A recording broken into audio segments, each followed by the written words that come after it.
చంద్రబాబు నాయుడు గారి పాలన ఎలా ఉంది? బాగలేదండి. బాగాలేదా? ఎందుకని? ఏది ఎవరికి వేసిండు డబ్బులు?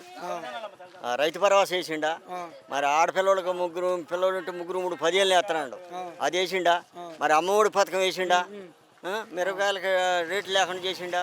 వడ్లకు రేట్లు లేకుండా చేసిండా? ఎవరికైనా అంతా అన్యాయం చేసిండు. అన్యాయం చేసి అన్యాయం చేసి మరి జగన్మోహన్ రెడ్డి గారు అరాచపాలన చేశాడు.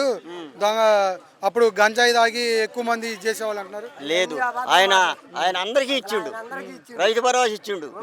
మరి మిరపకాయలకు రేటు పెంచి 25,000 దాకా పెంచిండు. అందరికీ వేసిండు. పని చేసిండు. నిత్యావసర వస్తువులు ఎలా ఉన్నాయి?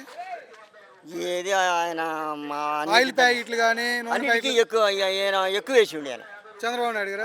మరి అప్పుడు బాదుడే అని చెప్పి వస్తుంది.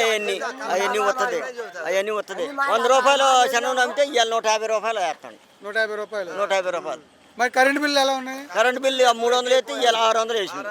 600 అయింది. మరి ఆయన కరెంట్ బిల్లు తగ్గిస్తానన్నాడు కదా చంద్రబాబు నాయుడు. లేదు, తగ్గిలేదు, పెంచిండు. ఇది మంచి ప్రభుత్వం, ఇది మంచి ప్రభుత్వం అంటారు కదా. అంటారు కానీ ఏం లేదు. ఇప్పుడు మంచి మద్యం అని ఒక పాలసీ తీసుకొచ్చారు, దీన్ని ఏమంటారు? మంచి మద్యం ఏం తీసుకొచ్చిండు ఆయన? అరే ఎవరికి రూపాయలు క్వార్టర్ ఇస్తున్నాడు కదా. ఎందుకు కొట్టు సాట అసలు తీసేవనండి.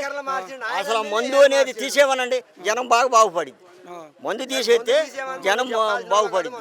జగన్మోహన్ రెడ్డి గారు చెడ్డ మంది ఇచ్చారు, అందుకే నేను మంచి మంది ఇస్తున్నాను. లేదు, ఏం లేదు, ఆడేం లేదు, అంతా